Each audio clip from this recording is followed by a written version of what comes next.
बिना बिजली का गांव।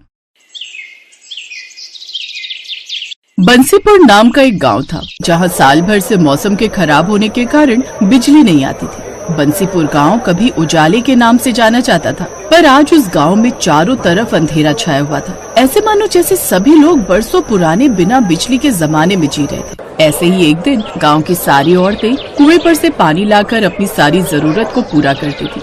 ऐसे ही एक दिन आहा, थक गई रे, मैं तो साल भर से इस कुएं से पानी खींचते हुए परेशान हो गई। अब ना खींचता मुझसे इस कुएं से पानी, मेरे तो कमर में दर्द रहने लगा। अब दर्द हो या कुछ भी हो बहन, घर के काम तो सारे करने ही पड़ेंगे। ये भी कुआं है जिसको एक साल पहले कोई देखता तक नहीं था, और आज देख लो इस कुएं की कितनी अहमियत है। सही कह रही हूँ बहन, जब से गांव की बिजली गई है इस कुएं ने अपनी अहमियत बता दी है, और बिजली न आने से सारी बिजली से चलने वाली चीज बंद पड़ी है। बस काम में आ रहा है तो बस ये कुआं। काश उस दिन गांव में वो तेज तूफान और आंधी ना आई होती जिस वजह से तार टूटकर बिजली का ट्रांसफार्मर ना पुकता, तो आज हमारे गांव में भी बिजली होती। ऐसे सब मिलकर अपने बिना बिजली वाले गांव की दुख दर्द पीड़ा एक दूसरे को सुनाने लगती हैं, और कुछ देर बाद सब अपने घर चली जाती हैं। एक दिन नंदिनी कुएं से पानी लाकर घर पर कपड़े धो रही थी, तभी खुद से कहती है, हे भगवान, इस गर्मी में तो पूरे शरीर का पानी ही निचोड़ जाता है। पहले कुएं से पानी खींच कर लाओ और फिर हाथ से कपड़े धो। क्या फायदा दहेज में वॉशिंग मशीन मिलने का, इसको तो अब मैं बेच ही दूंगी। ऐसे ही एक दिन अंजना गर्मी में हाथ के पंखे से हवा कर रही थी, तभी अंजना अपनी सास से कहती है, आहा, गर्मी, किस काम का एसी जब देखो बंद पड़ा रहता है। इसे उतरवा कर बिकवा देना बहू, बिना बिजली के गांव में इस एसी का कोई मोल नहीं है। ऐसे ही एक दिन शाम होते ही सारे गांव में गुप्त अंधेरा छा गया था, और गांव के सभी आदमी शाम को दिन ढलने से पहले ही काम पर से अपने अपने घर वापस से आ जाते हैं, क्योंकि पूरे गांव में लाइट न होने की वजह से पूरे गांव में घुप अंधेरा हो जाता है, जिससे पास खड़ा इंसान भी नहीं दिखता था। तभी रात को सुनील अपनी पत्नी से कहता है, माला, अब अंधेरा काफी हो गया और पास के सभी लोगों के भी दरवाजे बंद हो गए। तुम भी घर का दरवाजा लगा दो, मैं ऊपर छत पर बिस्तर कर लेता हूँ। अंधेरा होते ही सभी गांव के लोग अपने अपने घर के दरवाजे लगा लेते थे, और माला भी अपने घर का दरवाजा लगाकर मोमबत्ती के उजाले में छत पर चली जाती है, फिर बिस्तर पर जाकर लेट जाती है। जैसे ही माला की आंख लगती है तभी माला को अपने घर के दरवाजे के बजने की आवाज आती है। उसी वक्त माला अपने पति सुनील को जगाकर कहती है, अजीब, इतनी रात को हमारे घर पर कौन आया होगा? मैं देख कर आता हूँ। इतने में पड़ोस में छत पर लेटा हुआ एक आदमी कहता है, अरे अरे सुनील भैया, रात को इस वक्त दरवाजा बिल्कुल मत खोलना, ये कोई डाकू या चोर होगा। रात को अब हमारे गांव में चोर लुटेरे भी आने लगे हैं। पड़ोसी की बात सुनकर सुनील दरवाजा खोलने के लिए नहीं जाता है। अब गांव में बिजली न होने के कारण रात के अंधेरे में 4 लुटेरों की भी आने की दहशत लोगों में फैल गई। फिर सारी रात सभी लोगों की चोर डाकू की दहशत में गुजरी। फिर एक दिन दोपहर को गांव के सारी औरतें पेड़ के नीचे बैठकर आपस में वार्तालाप कर रही थी। तभी अंजना की सास कहती है, मुझे नहीं लगता बहन अब कभी हम लोगों को बिजली नसीब होगी। धीरे धीरे आज 2 साल होने को जा रहे हैं लाइट आने की उम्मीद में, पर मुझे नहीं लगता अब कभी लाइट आएगी हमारे गांव में। अरे माँ जी, लाइट से याद आया, मैंने स्कूल में सोलर सिस्टम के बारे में पढ़ा था, उसे हम बिजली की तरह इस्तेमाल कर सकते हैं। कैसे बहू? माँ जी, ये सोलर एनर्जी यानी कि सूर्य की ऊर्जा, इसका इस्तेमाल करने से हमारे आसपास का एनवायरनमेंट अच्छा होता है, जिससे पर्यावरण को भी कोई हानि नहीं होती है। इससे हम अपनी लाइट की जरूरतों को भी पूरा कर सकते हैं।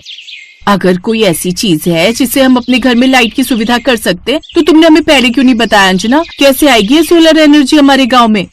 इसके लिए हम सबको अपने अपने घर की छत के ऊपर सोलर प्लांट लगवाना होगा, जो सूरज की किरणों से चार्ज होगा, और उससे हमें एनर्जी मिलेगी। ये थोड़ा महंगा जरूर होता है, पर हालातों को देखते हुए बस अब यही नजर आ रहा है। गांव की सभी औरतें सोलर पैनल लगवाने के लिए तैयार हो गई, और अगले दिन ही गांव की सभी औरतों ने अपनी अपनी छत पर सोलर पैनल लगवा लिए, जिससे गांव के कुछ घरों में बिजली आ जाती है। तभी नंदिनी अपनी सास से कहती है, माँ जी देखो, टंकी में 2 साल बाद पानी आया है। ये तो तुम सही कह रही हो बहू, पर ये सोलर पैनल हमको महंगा पड़ा है। गांव में अभी आधे से ज्यादा घर हैं जिनमें अभी लाइट नहीं थी, क्योंकि वो लोग इस सोलर पैनल का खर्चा नहीं उठा पाएंगे।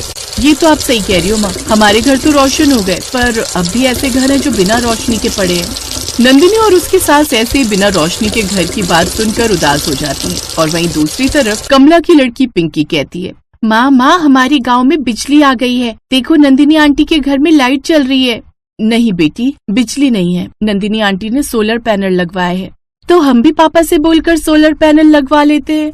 नहीं बेटी, हमारे पास इतने पैसे नहीं है जो हम सोलर पैनल लगवा सके। ऐसे ही गांव के किसी घर में लाइट आ रही थी तो किसी घर में नहीं थी। यही सिलसिला जारी रहा और एक दिन फिर से गांव की सभी औरतें उस पेड़ के नीचे बैठी थीं और आपस में बातें कर रही थीं। नंदिनी भाभी, अब तो एसी की हवा में अच्छी नींद आती होगी तुमको। तुम्हारे घर में तो लाइट आ गई और एक हम है, पूरी रात 1 मिनट को आंख नहीं लगती गर्मी के मारे।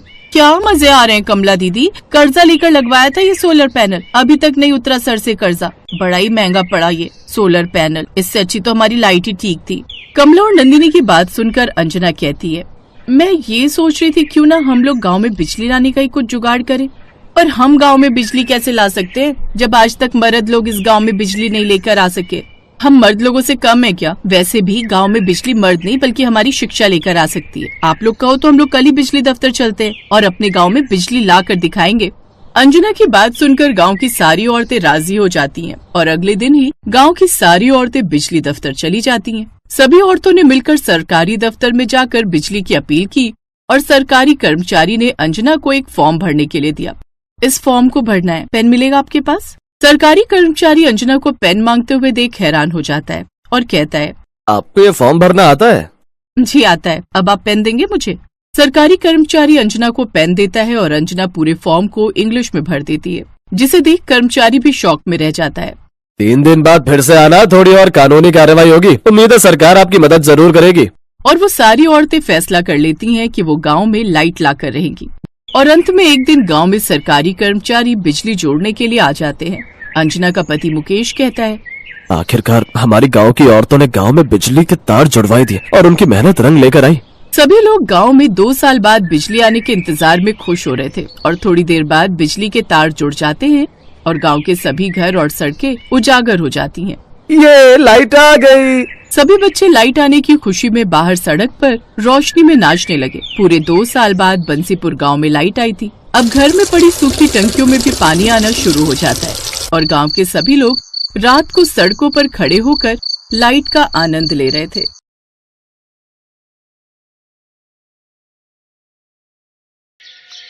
माँ जी, मैं जल्दी से कपड़े धोकर आ जाती हूँ, नहीं तो भीड़ लग जाएगी नल पर। बहू भरी गर्मी में कहाँ जाएगी कपड़े धोने? मुझे तो डर है कहीं तू बीमार न पड़ जाए। माँ जी आप जाने दो मुझे कपड़े धोने, नहीं तो फिर शांति आंटी की बहू पूरे कुनबे के कपड़े लेकर धोने बैठ जाएगी, जिससे शाम तक नंबर नहीं आएगा। ठीक है तेरी मर्जी, चली जा कपड़े धोने। रीता कपड़े लेकर नल पर धोने चली जाती है। ये कहानी है एक गरीब परिवार की जो जौनपुर गांव में रहता था। उस गांव में बिजली आने का कोई साधन नहीं था। उस परिवार में एक सास और उसकी एक बहू, एक बेटी और 2 बेटे रहते थे। बड़ा वाला बेटा उमेश गांव में रहता था, जो मेहनत मजदूरी करके अपना घर चलाता था, और दूसरा बेटा सौरभ शहर में रहता था और एक रोज वो शहर की लड़की से ही शादी कर लेता है। शादी के बाद अपने गांव में कुछ दिनों के लिए रहने आता है और जैसे ही उसकी सास अपनी छोटी बहू को देखती है, उसको घर के बाहर ही रोक देती है। ये लड़की अंदर नहीं जाएगी। पर माँ क्यों? ये बहू है आपकी। तुमने शादी करने से पहले अपनी माँ को एक बार भी बताना जरूरी नहीं समझा। माना माँ मेरी गलती है, पर मुझे माफ कर दो। कमला अपनी बेटी की खुशी के लिए रिंकी को अंदर बुलाती है और उसे अपनी बहू स्वीकारती है। थोड़ी देर बाद जब रात होने लगती है तो सारे गांव में लाइट की जगह मिट्टी के दिए जलने लगते हैं, जिसे देखकर रिंकी अपनी सास से बोलती है, माँ जी ये गांव के किसी भी घर में और हमारे घर में लाइट क्यों नहीं चल रही है? बहू लाइट? हमारे गांव में बिजली नाम की तो कोई चीज ही नहीं है जो लाइट चलेगी। हम सभी लोग अपने कामों को दिन ढलने से पहले ही निपटा लेते हैं और रात दिए जलाकर काटते हैं। क्या? ये क्या कह रही हो माँ जी आप? इतनी भयंकर गर्मी में वो भी बिना लाइट के कैसे रहती हो आप? रिंकी अपनी सास की बात को सुनकर बुरी तरह से चौंक गई और उसको यकीन नहीं हुआ कि यहाँ इस गांव में लाइट नहीं है। फिर आधी रात को रिंकी अपने पति को जगाती है। ये कहाँ लेकर आ गए हो तुम मुझे? मैं चैन की सांस भी नहीं ले पा रही हूँ। पता भी है कितनी गर्मी लग रही है। अरे यार रिंकी सो जाओ, ये कोई समय उठाने का? आँख बंद करके सो जाओ, नींद आ जाएगी। सौरभ ऐसे बोलकर सो जाता है और रिंकी सारी रात करवट बदलती रही और पूरी रात गर्मी की वजह से सो नहीं पाई।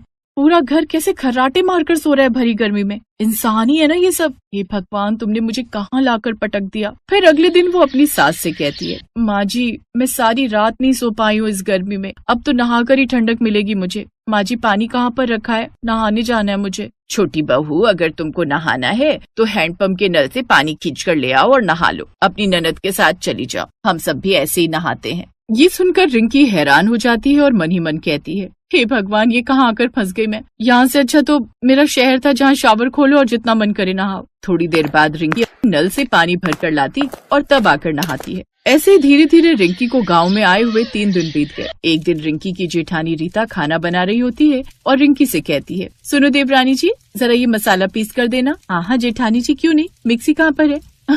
अरे देवरानी जी, आप भी कैसी बात करती हैं? हम लोग तो सिलबट्टे पर मसाला पीसते हैं। ये क्या होता है जेठानी जी? ये बिना लाइट के चलने वाला जुगाड़ है देवरानी जी। इस सिलबट्टे पर पिसे मसाले की सब्जी भी एकदम दमदार बनती है। जब रिंकी रीता को मसाले पीसते हुए देखती है कि क्या आफत है, पत्थरों से मसाले पीसते हैं यहाँ के लोग, छी, अभी तो पता नहीं क्या क्या देखने को मिलेगा। एक रात रिंकी के पेट में अचानक दर्द हुआ जिससे उसे पोटी आने लगी, लेकिन घर में रात को पानी भी खत्म हो गया था और नल भी दूर था। माँ जी, मेरे पेट पे बहुत तेज दर्द हो रहा है और पानी भी नहीं है घर में। माँ जी कुछ करो जल्दी से। क्या माँ जी कर रही है? किसने बोला था रात को इतना ज्यादा खाने के लिए? माँ जी जल्दी करिए, निकल जाएगी नहीं तो। यहीं निकल जाएगी तो एक काम कर, यहीं कर दे, और नहीं तो मेरे सर पर कर दे। ना जाने किस आफत की पुड़िया को लेकर आए है हमारी छाती पर मूंग दलने। अरे सबर कर, पानी का इंतजाम कर रही हूँ। तभी रीता पड़ोस से पानी की बाल्टी लेकर जाती है और तब इसके बाद रिंकी पॉटी करके आती है। लेकिन इन सब से रिंकी अब काफी परेशान हो गई थी और वो अब अगले ही दिन अपना बैग पैक करने लगती है। सौरभ जी, इस गांव में बिजली न होने के कितने नुकसान है। बिजली के कारण घर में मोटर नहीं लग सकती, जिस कारण पानी लाने के लिए भी हमें बाहर हैंडपंप से पानी भरना पड़ता है। कल रात को मेरे साथ इमरजेंसी हो गई। अगर मान लो मेरी जगह कोई और बच्चा या बूढ़ा होता तो उसे भी यही सब परेशानियां झेलनी पड़ती। नहीं, मैंने तो बस अब तय कर लिया कि अब मैं इस घर में और नहीं रहूंगी। मैं जा रही हूँ यहाँ से। अब चलिए आप भी यहाँ से बहुत रह लिया, हम इस गाँव के ससुराल में जहाँ बिजली का नामो निशान नहीं है। एक एक दिन मेरा किश्तों में कट रहा है। यहाँ गर्मी के मारे जान निकल रही है, ना लाइट है, ना पानी है, ना एसी है। एसी तो बहुत दूर, एक पंखा तक नहीं है। कल दिन निकलते ही हम शहर चलेंगे। देखो रिंकी, यहाँ मेरे माँ बाबूजी हैं और मैं उनके पास कुछ दिनों के लिए रहने आया। तो मेरे लिए थोड़ा गर्मी बर्दाश्त नहीं कर सकती? अरे ये भी तो इंसान है, रह रहे ना। अगर मेरी खुशी के लिए कुछ दिन रह लोगी तो कोई पहाड़ नहीं टूट जाएगा। रिंकी पत्नी की खुशी के लिए गांव में बिना बिजली के रहना सीख जाती है और सबके साथ मिलजुल कर रहने लगती है। ऐसे ही एक हफ्ता गुजर जाता है और फिर एक दिन सुनीता, माँ जी देखो ना, मैंने कितने मन से पालक पनीर बनाया था, सब गर्मी के कारण खराब हो गया। काश भाभी हमारे गाँव में भी बिजली होती तो एक फ्रिज होता जिससे ये रोज रोज का नुकसान नहीं होता। बेटी, इस गांव में कभी भी बिजली नहीं आने वाली। पूरी जिंदगी निकाल दी मैंने अपनी ऐसे ही। वहीं खड़ी रिंकी अपने परिवार की परेशानी देख मन ही मन ठान लेती है कि अब इस गांव में वो बिजली लाकर ही रहेगी। माँ जी, अब इस गांव में बिजली की सुविधा ला कर रहूंगी, जिससे इस गांव को और हम लोगों को बिजली के कारण होने वाली सारी परेशानी से छुटकारा मिल जाएगा। बस बस रहने दे बहू, तू कितने बड़े बड़े गांव के मुखिया यहाँ बिजली ना ला सके, तू बिजली लाएगी यहाँ। माँ जी, मैं आपसे और सभी गाँव वालों से वादा करती हूँ कि मैं इस गांव में बिजली ला कर रहूंगी। अब रिंकी बिजली विभाग के ऑफिस जाती है और इस बारे में इंक्वायरी करने लगती है। कितने समय से जौनपुर गांव में बिजली नहीं है, लोग यहाँ परेशान पड़े हुए, आखिर प्रशासन कर क्या रहा है? ए मैडम, प्रशासन जो मर्जी करे तो मैं इससे कहा, हमारी मर्जी नहीं देते उस गांव में बिजली, बोले क्या कर लोगी? बड़ी बदतमीज है आप। लेकिन डोंट वरी, मैं भी आपसे ऊपर के ऑफिसर के पास जाऊंगी, लेकिन जौनपुर गांव को बिजली दिलवा कर ही रहूंगी। ये कहकर रिंकी उस सरकारी दफ्तर से बाहर आने लगती है। तभी उसे वहाँ काम करने वाला गार्ड सबकी नजरों से बचते हुए बोलता है, रुकिए मैडम, जौनपुर गांव के लिए बिजली का प्रस्ताव तो सरकार की तरफ से कब का पास हो चुका है, लेकिन कुछ भ्रष्टाचारी अधिकारी हैं जो इस गांव में बिना कमीशन लिए बिजली पास ही नहीं कर रहे। पूरे 30 लाख की डिमांड है उनकी, और अब गांव के गरीब लोग इतना पैसा कहां से लाएं? लेकिन तुम्हें ये सब कैसे पता? क्योंकि मैं भी उसी गांव में रहता था, लेकिन बिजली न होने के कारण मेरे छोटे छोटे पोता पोती को काफी दिक्कत होने लगी थी, जिस कारण मुझे मजबूरी में वो गांव छोड़ना पड़ा। और यहाँ नौकरी करते हुए मुझे पता चला कि गांव तक बिजली न पहुंचने का असली कारण भ्रष्टाचारी लोग हैं। ओह, तो ये बात है। इसका मतलब भ्रष्टाचारी लोग जौनपुर गांव और बिजली के बीच रोड़ा बने हुए हैं। लेकिन अब मुझे उस रोड़े को बीच से हटाना ही होगा। आपको मेरा एक काम करना होगा। क्या आप मुझे उस अधिकारी से मिलवा सकते हैं? हाँ बिटिया, अपने गाँव की भलाई के लिए मैं कुछ भी करूँगा। रामदीन यानी कि वो गार्ड रिंकी को उस अधिकारी से मिलवा देता है। ओ, तो आप कानपुर गांव को बिजली दिलवाना चाहती हैं? ठीक है, मिल जाएगी, लेकिन इसके लिए आपको पूरे 30 लाख रुपए देने होंगे। बोलो, दे पाओगे इतनी कीमत? लेकिन ये तो साफ साफ तुम घूस मांग रहे हो। एक सरकारी अधिकारी को ये सब शोभा नहीं देता। ए ज्ञान की देवी, हमें तेरा ज्ञान नहीं सुनना। अगर देना ही चाहती है तो रिश्वत दो हमें, वो भी पूरे 30 लाख रुपए।